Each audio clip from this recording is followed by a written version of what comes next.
জানাবো বিস্তারিত। গাজায় ফিলিস্তিনি মুসলমানদের উপর ইসরায়েলি বাহিনীর বর্বরতা ও গণহত্যার প্রতিবাদে বিক্ষোভে উত্তাল ঢাকা।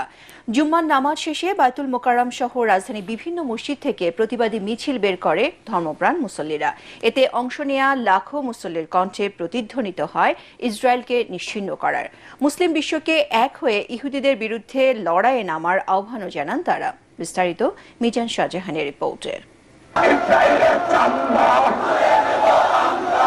বায়তুল মোকাররমের উত্তর গেট, ফিলিস্তিনির পতাকা হাতে ছুটে চলা এসব মুসল্লির কণ্ঠে নৃশংসতা বিরোধী নানা স্লোগান।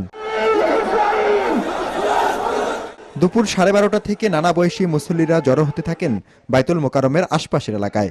গাজায় নৃশংসতার শিকার শিশুদের নিরাপত্তার দাবি নিয়ে বাবার হাত ধরে মিছিলে যোগ দিতে আসে শিশুরাও। জুম্মার নামাজ শেষ হওয়ার সাথে সাথেই সংক্ষিপ্ত সমাবেশে বক্তব্য রাখেন ইসলামী চিন্তাবিদরা।